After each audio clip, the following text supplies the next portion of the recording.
एक तू सच्चा तेरा नाम सच्चा अनंत पृष्ठ 738। सतपुरुष बाबा फुलसंदे वाले कहते हैं, हे परमेश्वर, मेरे अंतःकरण में एक तरफ एक असुर पाप के अंधकार को ओढ़े सोता है, तो हे परमेश्वर, दूसरी तरफ वही तुम्हारी ब्रह्म ज्योति को ओढ़े एक देवता सोता रहता है। भूले हुए स्वप्न की तरह सतयुग के ऋषि मुनियों को मैं चंदन और कल्प वृक्षों के तले ढूंढता फिरता हूँ। हे परमेश्वर, तू मुझे अपनी शांति का प्रकाश दे।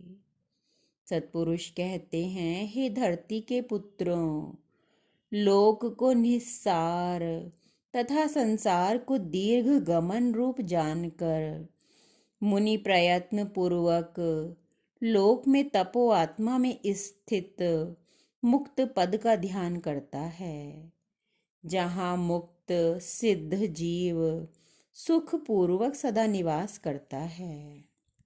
जरा और मरण के तेज प्रवाह में बहते डूबते हुए प्राणियों के लिए धर्म ही दीप है, प्रतिष्ठा है, गति है और उत्तम शरण है। पहले तो मनुष्य का शरीर मिलना ही दुर्लभ है।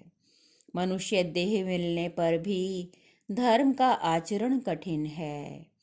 तप, क्षमा, अहिंसा और श्रद्धा का मिलना महाकठिन है, क्योंकि बहुत से लोग न्याय संगत मोक्ष मार्ग का श्रवण करके और आचरण करके भी उससे विचलित हो जाते हैं, उसका त्याग कर देते हैं।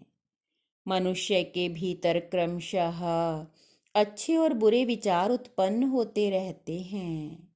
ये विचार ही उसकी आत्मा के ऊपर बहने वाले अंधकार और प्रकाश की धाराएं हैं, जो स्वयं उसकी आत्मा को, दूसरे व्यक्ति को और जड़ चेतन जगत में प्रभावित करते हैं। कुछ पथिक थे, जंगल के बीच जाने पर वे भटक गए। उन्हें भूख सताने लगी। कुछ देर बाद उन्हें फलों से लदा एक वृक्ष दिखाई दिया। एक ने सोचा, पेड़ को जड़ से काटकर इसके फल को खाओ। दूसरे ने सोचा, शाखाएं तोड़ना ठीक है। तीसरे ने सोचा, केवल फल ही तोड़ो। चौथे ने सोचा, जो फल टपक कर गिर गए हैं बस उन्हें चुग लो।